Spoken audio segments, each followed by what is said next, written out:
Joining us tonight to discuss Day 17 of the impeachment trial is one sambayan convener or isang sambayan convener and professor of law, Attorney Howard Calleja. Good evening, Attorney Howie. Good evening, Ses. Hello, kamusta ka na? Thank you for coming to the studio. Of course. All right, marami akong itatanong about the trillion peso march na mukhang wala nang nangyayari. But let's go first to the impeachment trial today, Day 17.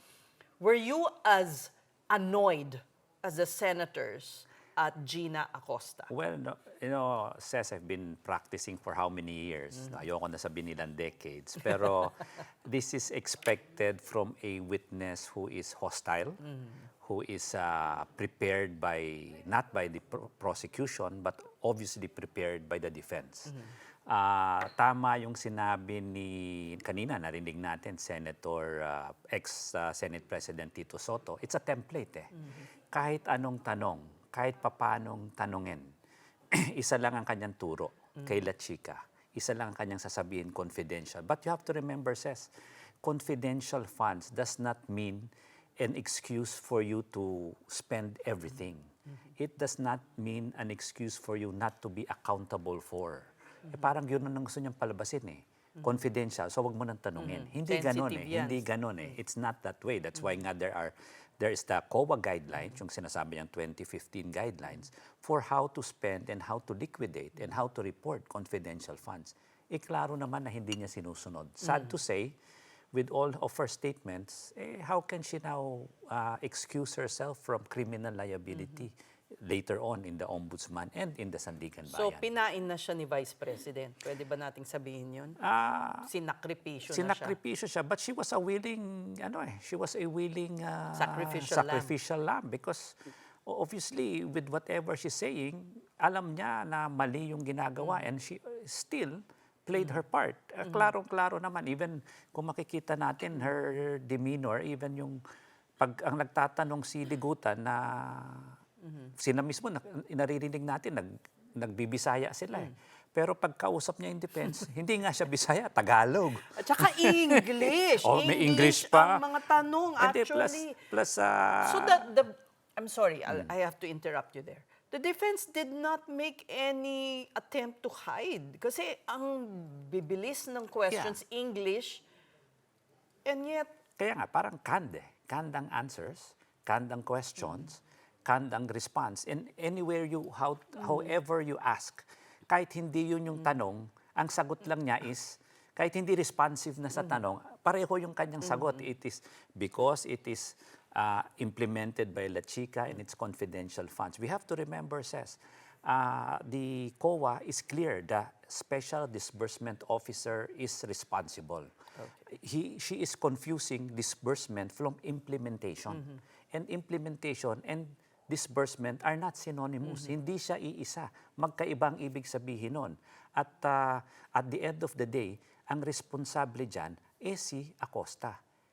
Kasi hindi ba si VP as head of agency? Yes. In fairness to her, she also mentioned naman at the instructions of the VP. Yeah. So what does that mean? Her statements, do they point to the VP? Yeah, that is very clear that both are accountable. And sinabi rin ng COA ito that the head and agency cannot escape accountability. So, malinaw yon. So, accountable yung SDO, accountable yung head of agency. At later on, kung mapatunayan na hindi naman dinisburse ng tama ni Acosta, ni La Chica. Kasi nga, ang mabigat na tanong doon, yung tanong ni Presiding Officer Cheese, is he a recipient?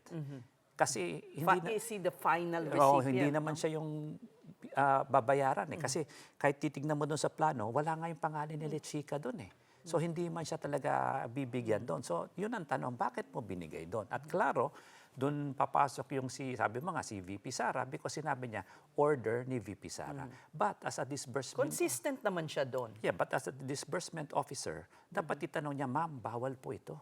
Ma'am, hindi po ito nasa guidelines. But obviously, yun na yung gawain nila. Without admitting na yun yung gawain nila sa Davao, parang lumalabas na sanay siya sa ganitong paraan. Na, yun nga, kasi confidential. Kung parang tigatali lang siya ng ng amounts eh. Which, Di ba? Parang which tiga-add lang. says, sadly nga, hindi ganon ang, kaya nga, you have to remember, ang SDO, ang Special Disbursement Officer, is bonded.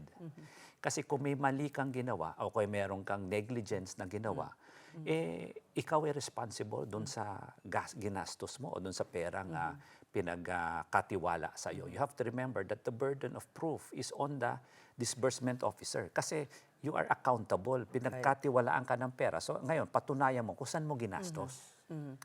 Ngayon, yung sa pagtatanong ni Senator Amy na nakita ba hinawakan ba ni VP yung pera or did she witness any of these things? Hindi. So does that exonerate her? No, because you have to remember, even the COA, kasi with regards to accountability, COA is a final say. We have to remember that, no? Klaro naman na, even kung ma-recall natin, di ba, nagtanong din si Senator Amy doon sa COA. So di ba ang may responsible dyan, yung Special Disbursement Officer. Ang sabi ng COA, hindi, pati head of agency. Ngayon, bumabalik na naman si Senator Amy.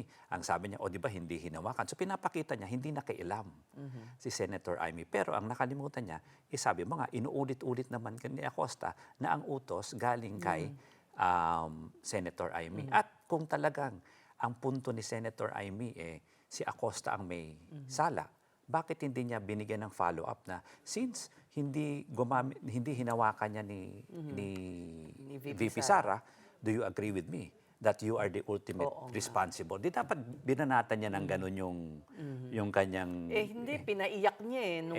mali naman yung tanong niyo. Huling tanong niya is, Kamusta ang asawa mo? appeal to emotion.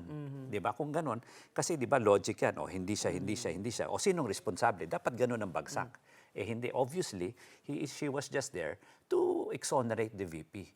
Which, tingin natin, at sabi ko nga, she is no longer a neutral judge. She is a judge for the defense, for the VP. Which You can say that? Yeah. For certain? For certain. Klarong-klaro, Well, kitang-kita. Can you say for certain other senators are for the prosecution because they grill the witness? For instance, can you say na si the Tulfos? Hindi. Tinawag na stupido, di ba? Parang stupido in the name of loyalty. Yeah, pero hindi ko masasabi naman na lahat ng question nila biased for that. Maybe, to me, I do not also agree to that term being used in court because I don't think such language should be used in court. But let us excuse him for that.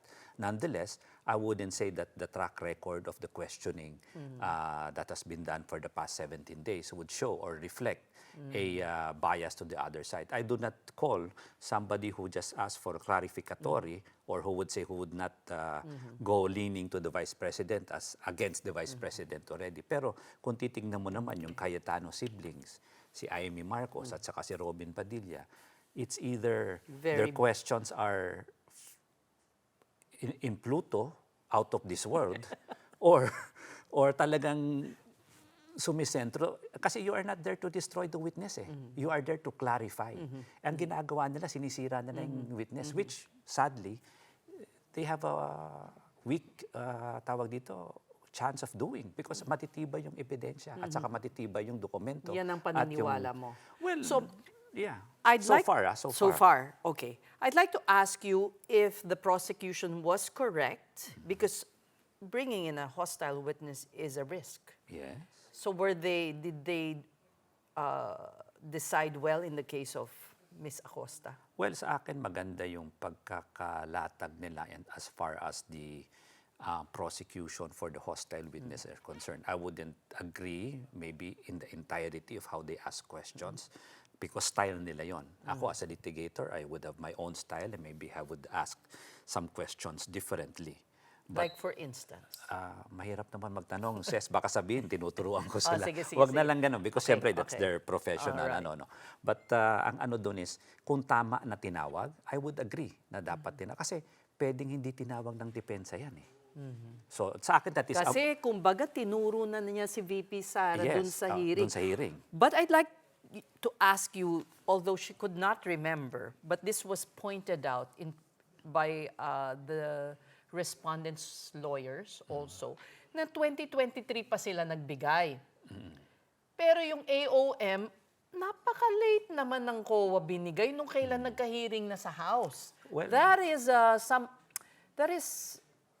question mark for me. Well, no, assess. Politics is involved, or what Yeah. would they have let it slide? Ganyan bang katagal ang COA Alam mo- mag-react? Parang ang tagal naman, Alam mo, 3 taon. Ses, I have been, kumbaga, lawyering for some congressmen, senators, and some, I mean, in government and even in local government.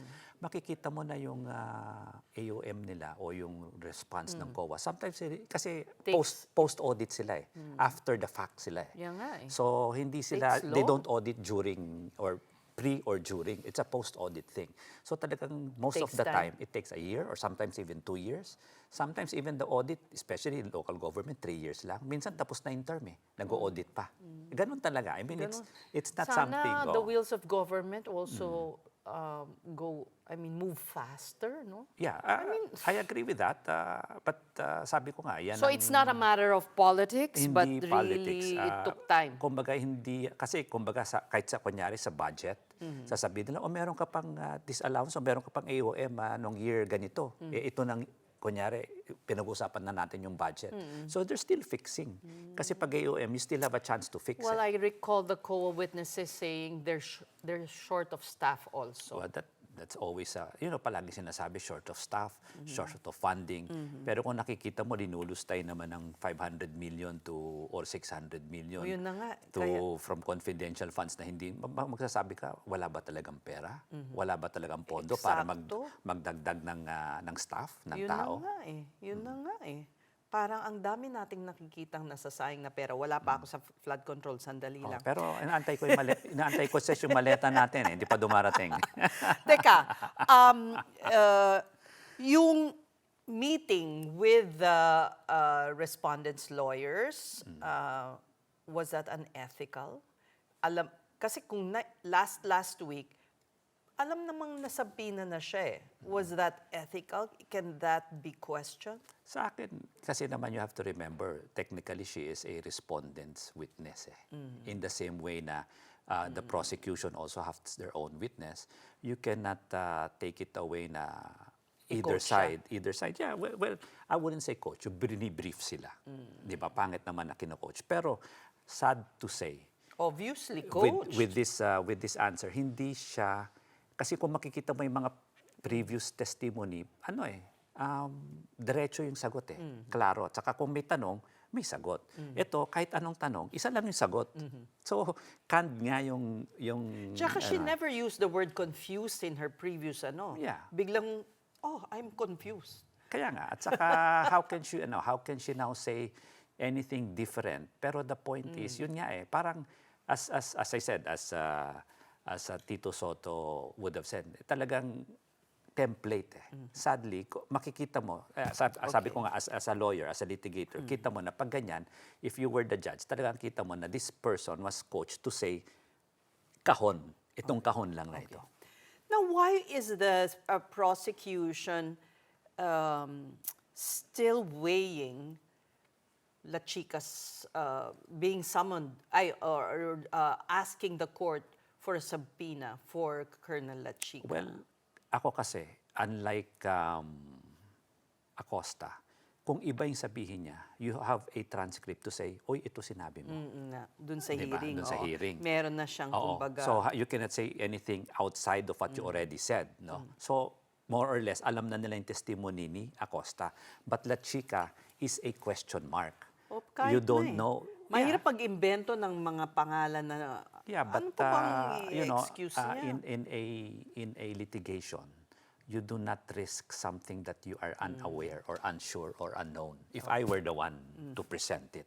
So to me, of course, it's something that they have to weigh, they have to study properly. Okay. Kasi ano pa ba ang kailangan, sa akin Ses, ano pa ba ang kailangan patunayan na merong lack of public trust, for example, may binigyan ka ng pera, nag-disburse ka ng pera, sinabi na ng COA na illegal and misused and disallowed.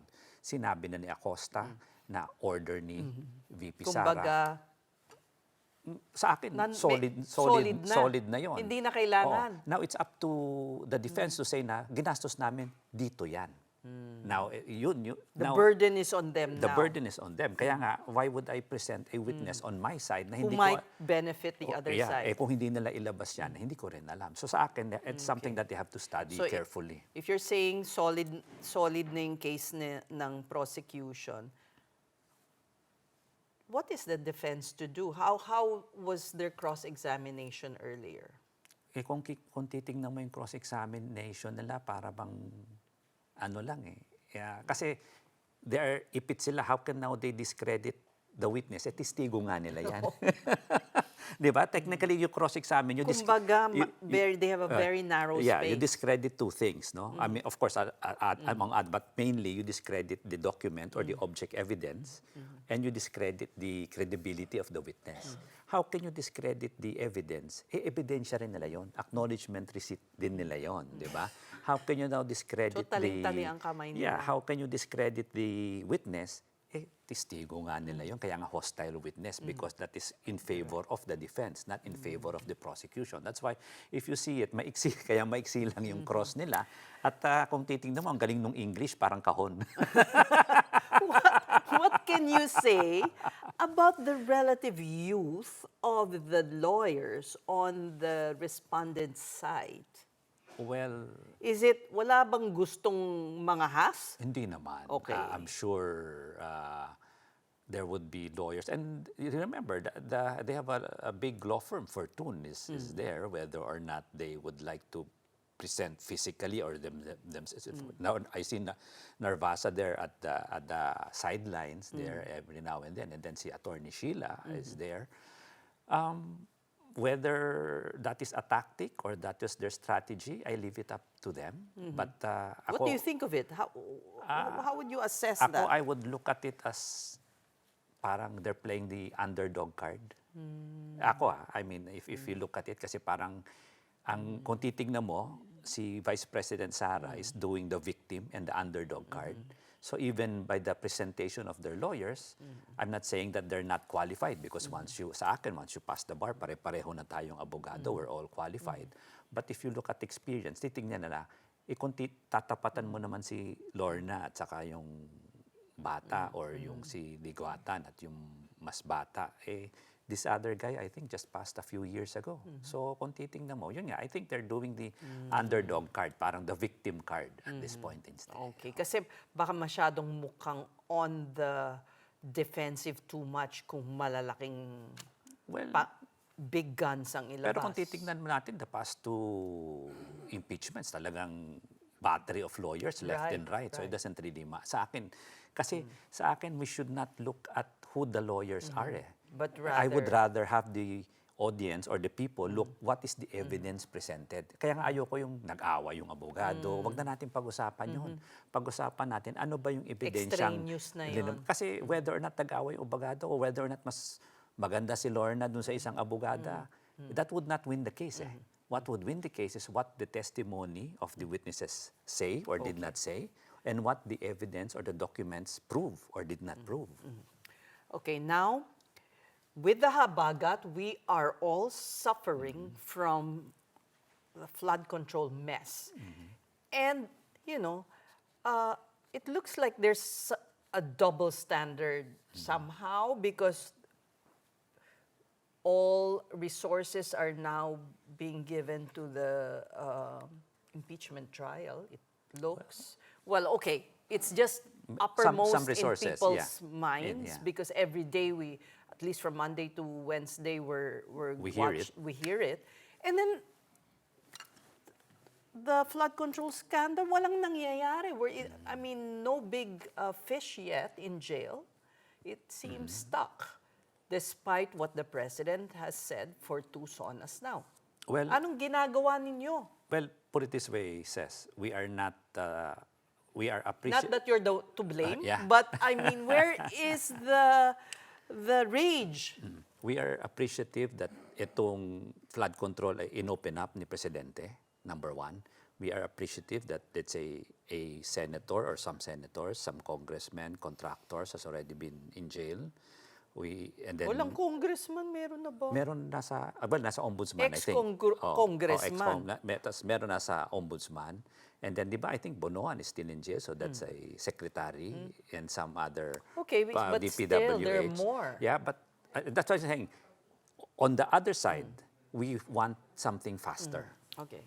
Kumbaga, we look at it on both sides. We look at it and saying, meron na, pero hindi pa kami kontento kasi may inaantay pa kami at we are hoping that more people go to, face accountability. Not really. Pero walang indignation tayong, before there were all these marches, wala na bang ganong plano? Well, put it this way, we had a big march, yung 1 trillion peso march, and a Kahit lot of paano indignation. kasi nape-pressure ng gobyerno dyan. Kasi nga, ang problema naman dyan, Ses, sa dami ng grupo natin, because we have groups from left, center, and right. Ang Hindi kayo magkasundo. Hindi naman sa magkasundo. Magkasundo kami sa accountability. Okay. Kaso, hindi kami pareho sa gustong maabot. For example, may ibang grupo na gusto patalsikin pati o pababain ang gobyernong ito. Pero, paano naman sino naman ang papalit? Hindi naman pwede si Vice President Sara dahil meron siyang impeachment, di ba? So we cannot, anong mangyayari? Kung papababain mo si Presidente, papabain mo si VP Sara, di magkakarevolusyon tayo. May iba naman tao gusto magkaroon na yung mga military naman ang pumasok. So that is another version naman. Extra-constitutional. Extra-constitutional. So ang akin lang, maganda na lahat tayo merong clamor, pero ano ba ang end natin? Kasi kung makikita na even in our group chats and our let's say Kanya-kanyang Facebook or Twitters and everything, makikita mo na bakit naman ang gusto natin let's say managot, lahat ng dapat managot. Oo naman. Oo, gusto natin 'yon. Agree tayo doon, pero hindi naman natin gusto na pababain si Marcos tapos pupunta si Sara. Di walang nangyari, pareho lang, no? You put a worse person there, no? Well, but we're just talking about a march or an indignation rally or But you have to, that's why I'm saying, we have to police people our will rank. not get involved unless we have to, kakaiba-iba yung sinisigaw ninyo doon. kaya kung titignan mo, Ses, di ba, merong nasa EDSA, merong nasa Manila, merong nasa Menjola. Kasi iba-iba ang agenda, no? Sana ang agenda natin, accountability lang. Hindi yung agenda na, sabi ko nga, meron isang military takeover. Meron isa gusto pababain si Presidente, papasukin si VP. Meron isa, pareho silang bumaba, magkaroon ng snap election.